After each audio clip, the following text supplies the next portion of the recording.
All right, I guess we'll get started. So good afternoon, everyone. I'm Kelder Summers. I'm the press secretary for the Sewerage and Water Board. My email is ksummers@swbno.org, just so you know. Today we're going to be giving you an update on the boil water and all of the events that led up to us needing to do this. So I'd like to bring to the podium our executive director, Ghassan Kwaban. Good afternoon, everyone, and we appreciate you being here this afternoon. I'm assuming you can hear me. Um, like Calder said, we're here today to discuss the events that took place last night, and what we're hoping is to bring bring some clarity to the sequence of events that led to the boil water advisory that the city is experiencing today.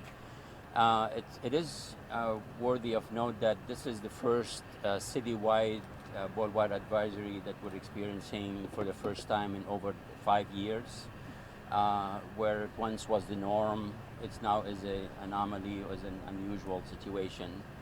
Um, I'd like to give maybe a quick background on how the system works. As many of you know, we have two source of water for the city of New Orleans. We have the East Bank and we have the West purification plant. This plant here is the only source for the entire East Bank of the city. And what we have here is 8 pumps, potable water pumps, and at any given day we have 4 of those pumps running at all times. And that was the case last night. We also have those 8 pumps. We have 4 in Claymore. We have 2 in another location and 2 in a third location. So we have 3 different locations where all 8 pumps exist. So they're very strategically located. Their sources of power are different. And obviously we try to diversify the portfolio for our potable water pumping. Um, And what we have also is 2 water towers, one that is right behind me, that serve as a pressure stabilizer. So we have those 2 towers that help maintain pressure in the system in the case of loss of power or loss of actually pumping ability. And that equates to about 40 minutes of time that we enjoy because of those 2 towers. And last night, we did lose power around 7 o'clock from Entergy, and Entergy was the source of power for all the 4 pumps that we were running. Although it was brief, about 3 minutes or so, that outage caused a trip, and it caused all the pumps that were relying on that power to trip offline and stop working. And during that process, our operators, as they are staffed, and we have operators in each of the locations as designed, and last night was no different. We had operators in all the appropriate places with specific designated roles, and everybody knew what the processes and what the protocols are. Immediately after the outage happened and when the power was restored, the operator that was situated or positioned in the Claiborne station started the protocol of initiating what needs to be done in terms of returning the pumping back on, meaning turning the pumps on. And as I said, there were 2 pumps that were running in that pumping station. Within the first 2 or 3 minutes of that protocol, as he was doing his job, as he has done before, he sustained a very, very serious injury, which obviously then he became unable to continue to perform his role.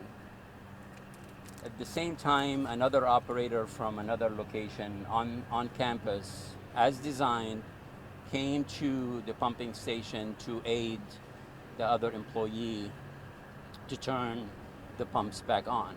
Obviously, that employee discovered his coworker uh, laying on the ground injured, and that obviously and naturally became his first priority.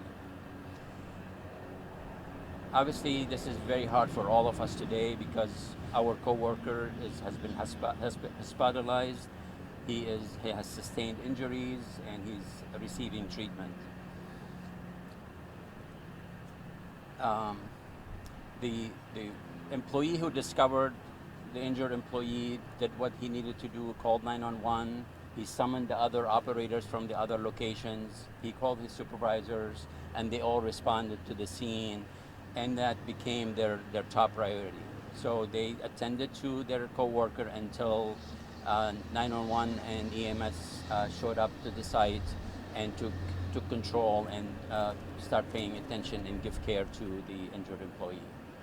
And it wasn't until the EMS left the site with the injured employee when they started paying attention and pivot and restarted the protocol and paying attention to what needs to be done to restore pumping and all the 4 pumps that were operational beforehand. As I said before, we typically have 40 minutes to respond to something like that. And unfortunately, last night, the 2 towers did their job. They gave us the 40 minutes. They maintained the pressure in the system. But the 40 minutes had lapsed, and we needed another 10 more minutes to restore all pumping that we needed and restore the pressure. In the meantime, obviously, as we said in the press release, the pressure had dropped below 20 psi, and obviously in the interest of the public and their safety, we had to call for boil water advisory, which we did last night. Samples have been all taken and brought in, and now we're starting the incubation and the testing process, and we are hopeful that if we get all safe samples, that we are able to release the advisory mid-afternoon tomorrow, Thursday.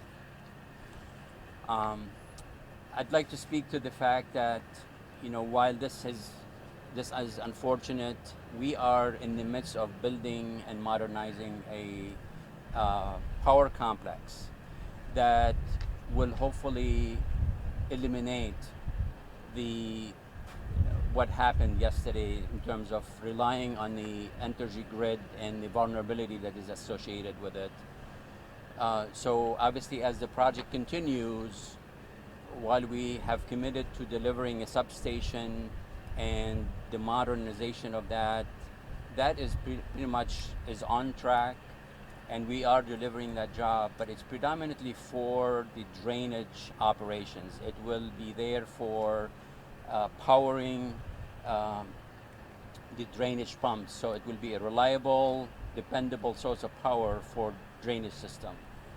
What lacks today in terms of funding is the connecting that substation to the potable drinking pumps. Potable water pumping has to be also connected to that substation to avoid such occurrences as what happened yesterday.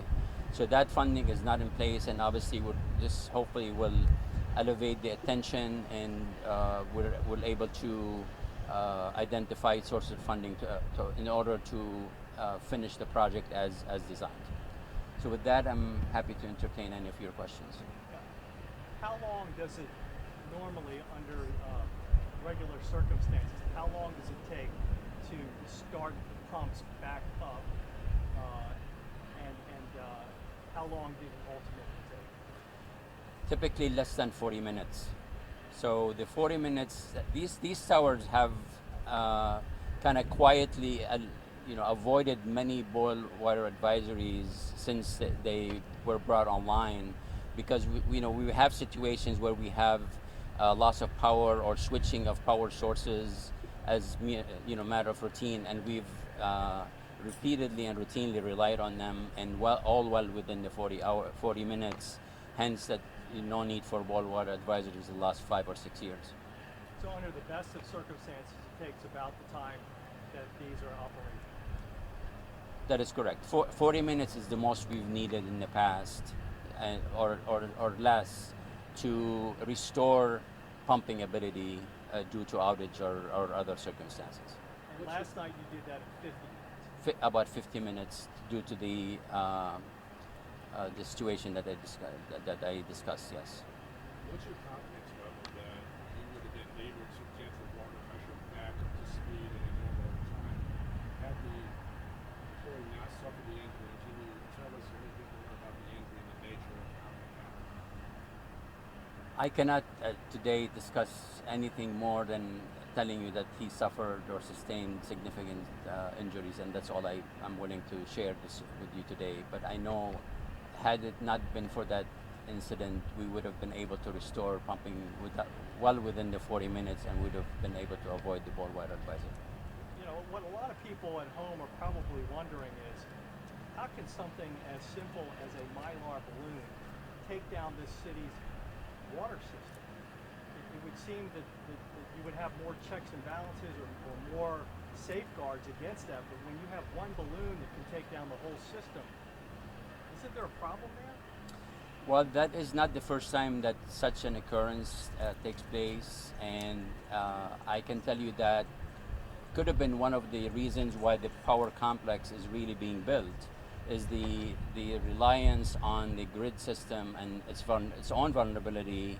So that's exactly why we're doing what we're doing, meaning bringing more dependable, more reliable, less prone source of power, meaning the substation connected to a transmission line that is much less likely to be experiencing such situations like a Mylar balloon disrupting services.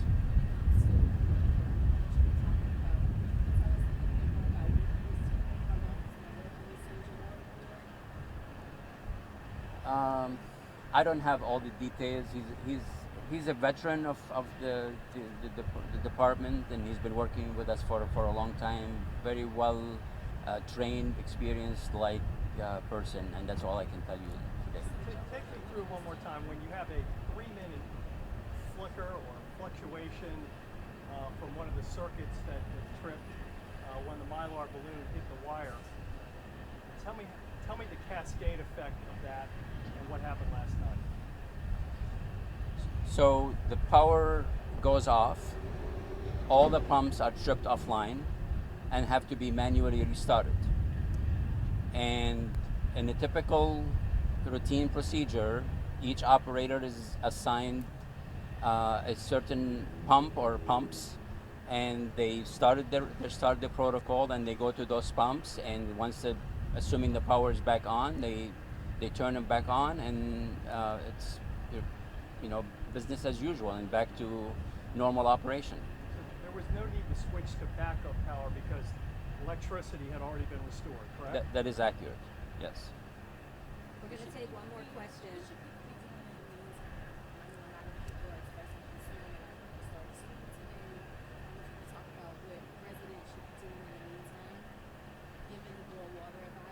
Well, obviously, we'd like everybody to adhere to the listed the list that we've shared with you through the press release that we've shared. Obviously, do not consume water from your faucet without boiling it. So boil your water before you consume it. If you need to rely on drinking from plastic water bottles, so be it, for the duration, and wait until we lift the advisory. And just to One be more. clear, you never went to backup power. You never had to switch to backup power. I'm not sure what you mean by that. Power came back on within 3 minutes, so it was just a matter of turning the pumps back on. Did you have to revert back? Did you have to go to backup? Was there a backup power source? Just power just basically went out. If the outage was a longer duration where we had to find another source of power and turn our turbine on, for example, and rely on it, we would have done that. But again, it came back within 3 minutes, so that So was you not didn't the have to issue. go to reserve That power. is correct. Yeah. All right, Was this this is just the for last here question. or the Algiers plant? We powered out the Algiers plant? We restored power to Algiers, and the operation was normalized. The power did go out to the Algiers plant. Absolutely, because we were feeding Algiers from this source as well. Yes. Last question. Obviously, there have been challenges with the funding for the substation for this aspect.